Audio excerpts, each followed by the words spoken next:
আমার দেশের স্বাধীনতার স্বপ্ন ছিল আমার দেশের মানুষ দুই বেলা ঠিক মতো ভাত খেতে পাবে, কিন্তু মাননীয় স্পিকার আমরা দেখতে পারি যে তারা কর্মসংস্থান তৈরি করে দিচ্ছে, কিন্তু সেই কর্মসংস্থানে কাজ করা যে শ্রমিকরা তারা তাদের যে ন্যায্য মজুরি পাচ্ছে না ঠিকঠাক মতো, এই শহরে বেঁচে থাকার মতো অন্তত যে জীবিকাটুকু দরকার সেটুকু তারা নিশ্চিত করতে পারছে না। তাহলে সেই কর্মসংস্থান দিয়ে আপনারা কি লাভটা করলেন বলুন?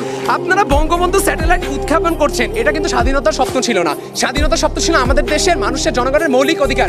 আপনি আমাদের দেশের জনগণের মৌলিক অধিকার এবং স্বাধীনতার যে 4টি মূলনীতি সেগুলো বাস্তবায়ন না করে আপনি যদি বঙ্গবন্ধু স্যাটেলাইট পাঠান, এইভাবে বাংলাদেশ স্বাধীনতার স্বপ্ন কিভাবে সঠিকভাবে এগিয়ে যাচ্ছে তা আমাদের বোধগম্য হয় না। আপনি বলছেন অন্য দেশ মালদ্বীপ শ্রীলঙ্কাকে আপনারা ঋণ সুবিধা দিচ্ছেন, কিন্তু নিজের দেশের মানুষের মৌলিক চাহিদা আপনি পূরণ করতে পারছেন না। তাহলে অন্য দেশকে ঋণ সুবিধা দিয়ে আপনি নিজের দেশের মানুষকে কাঙাল করে রেখে দিচ্ছেন। তাহলে সেই ঋণ সুবিধা দেওয়ার মাধ্যমে দেশের স্বাধীনতা স্বপ্ন পূরণে কিভাবে সঠিকভাবে এগিয়ে যাচ্ছে তা আপনারা বুঝিয়ে যেতে পারেননি। মাননীয় স্পিকার, আমি যে কলেজে অধ্যয়ন করছি, আমার এলাকার রিক্সাওয়ালা মামার ছেলেটি সেই কলেজে পড়ার অধিকার কেন পায় না জানেন? কারণ এই কলেজের বেতন চালানোর মতো সামর্থ্য তার নেই। মাননীয় স্পিকার, এই জন্য আমি সেই ভাইটির সাথে কাঁধে কাঁধ মিলিয়ে একসাথে একই ক্লাসরুমে পড়তে পারি না। এই শিশুটির কান্নারত ছবি কি আমাদের চোখের সামনে পড়ে নাই? এই শিশু সাফা, যে কিনা 30শে আগস্ট 2021 সালে প্রেস ক্লাবে তার বাবার কথা স্মরণ করতে গিয়ে কান্নায় ভেঙে পড়ে এবং বলে, I was in the Om when my father was taken away. অর্থাৎ একটি শিশু যখন মাতৃগর্ভে থাকে তখন তার বাবা গুম হয়ে যায়, সেই গুমের কোনো তথ্য সরকারের কাছে নাই। একটি শিশু জন্মের পর তার বাবার অধিকার চেহারা দেখার অধিকার হারিয়ে ফেলে। সেই দেশ কিভাবে স্বাধীনতার স্বপ্ন পূরণে সঠিকভাবে এগিয়ে যাচ্ছে তা আমাদের বোধগম্য হচ্ছে না। আপনারা বললেন টিকা শতভাগ দেওয়া হয়েছে। মাননীয় স্পিকার, আজকেও আমরা দেখতে পারি যে শিক্ষা প্রতিষ্ঠান সহ অন্যান্য জায়গায় অনেকে ক্লাস করতে পারছে না, যারা কিনা 2 ডোজ টিকা নিতে পারেননি। তারা তাহলে কিভাবে বললো যে 100% টিকা দেওয়া হয়েছে? তারা টিকার কথা যদি বলে, তাহলে আমরা তো টিকার ক্ষেত্রে, স্বাস্থ্য ক্ষেত্রে, দুর্নীতির ক্ষেত্রে আমরা দেখেছি জিকে শামীম থেকে শুরু করে ডক্টর সাবরিনা ইসলামের টিকা কেলেঙ্কারির ব্যাপারগুলো, সেগুলো তারা একদম এড়িয়েই গেলেন। তারা বারবার অবকাঠামোগত উন্নয়নের কথা বলছেন। মাননীয় স্পিকার, অবকাঠামোগত উন্নয়ন কখনো আমাদের দেশের স্বাধীনতার স্বপ্ন ছিল না। মাননীয় স্পিকার, স্বাধীনতার বয়স এখন 50 বছর 1 মাস 21 দিন। এই পর্যায়ে এসে আমার বিতর্ক করা লাগছে বাংলাদেশ স্বাধীনতা স্বপ্ন পূরণে সঠিকভাবে এগিয়ে যাচ্ছে কিনা।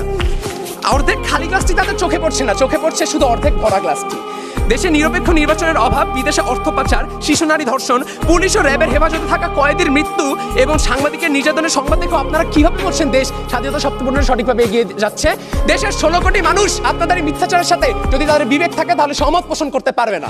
মাননীয় স্পিকার, আমরা দেখছি যে পাকিস্তানীয় বৈমাত্রীয় শাসন ও শোষণ থেকে মুক্তি পাওয়ার জন্য আমরা যে 1971 সালে রক্তক্ষয়ী যুদ্ধ করেছিলাম এবং খাদ্যদ্রব্য এবং জিনিসপত্রের দাম কমে যাবে, এটাও আমরা ভেবেছিলাম। ব্যক্তি স্বাধীনতা নিশ্চিত করা হবে আপনারা বলেছিলেন, কিন্তু মাননীয় স্পিকার, আমরা দেখতে পারি যে একজন প্রথম আলোর সাংবাদিক ডক্টর রোজিনা ইসলাম, যে কিনা স্বাস্থ্য খাতের দুর্নীতির জন্য তদন্ত করতে যায়, একটি প্রতিবেদন করতে যায় সেই সচিবালয়ে, তখন তাকে আটকে রেখে নির্যাতন করা হয়। এছাড়া আমরা দেখেছি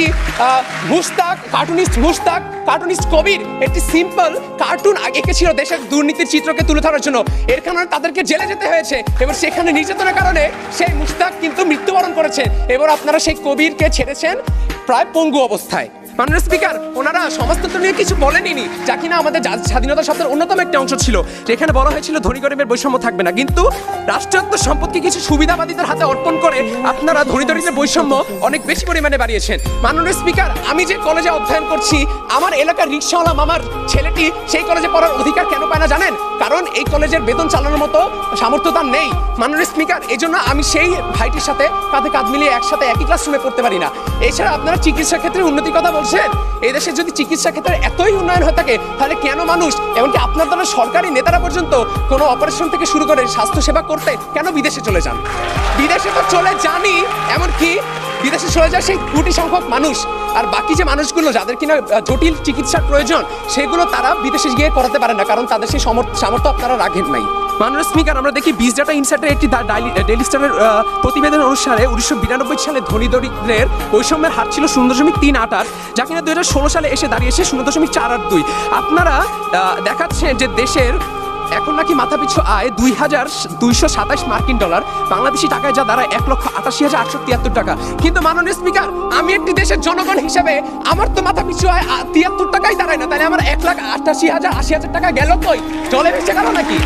আপনারা ব্যক্তিগত আক্রোশের জন্য স্বাধীনতা স্বপ্নকে সম্পূর্ণভাবে হেয় করছেন। ওনারা অসাম্প্রদায়িকতার কথা বলে গেলেন, ধর্মীয় দাঙ্গার কোনো বিচার আপনারা আজ পর্যন্ত দিতে পারেন নাই। মামুতে সাম্প্রদায়িক হামলা হয় 2012-তে, যেখানে 12টা প্যাগোডা এবং 50টি বাড়িঘর পুরানো হয়। মাননীয় স্পিকার সে হামলাকারীদের চিহ্নিত করা হয়। তদন্ত বা কিছুটা অগ্রগতি হলেও তার কোনো রায় আপনারা আজ পর্যন্ত এই 10 বছর পরেও আপনারা দিয়ে যেতে পারেন নাই। এগুলোকে আপনারা কি বলবেন? বিচ্ছিন্ন ঘটনা? এটা যদি বিচ্ছিন্ন ঘটনা হইতো তাহলে 2021 সালে যখন শারদীয় দুর্গোৎসব উপলক্ষে সারা দেশে ধর্মীয় উস্কানির কারণে সকল মন্দিরের উপরে হামলার যে নজির দেখা গেছিল, সেগুলি কোনো মতেও একদমই কোনো বিচ্ছিন্ন ঘটনা না। সেখানে আপনারা কোনো রায় বা বিচার কিছুই করতে পারেন নাই। আপনারা এই ক্ষেত্রে নজরদারি আনেন নাই। আপনারা ডিএসএ অ্যাক্ট তৈরি করেছেন দেশের সাংবাদিকদেরকে অপ্রেসড করার জন্য। কিন্তু যেসব ক্ষেত্রে আমাদের দেশে দেখা যায় যে ধর্ম যার যার উৎসব, সবার বিভিন্ন উৎসব আসলে আপনারা এই কথাটা গলা চেঁচাতে বলে ফেলেন, কিন্তু তার কোনো বাস্তব প্রমাণ আজ পর্যন্ত আমরা দেখতে পারি নাই। অর্থাৎ আপনাদের যেই দাবি যে আজকে সংসদে এই প্রস্তাবটি গৃহীত হবে, সেটি আমরা এর সাথে সম্পূর্ণভাবে দ্বিমত পোষণ করছি। ধন্যবাদ মাননীয় স্পিকার, ধন্যবাদ সবাইকে। আমরা তিনজন 6জন বক্তার বক্তব্য শুনলাম।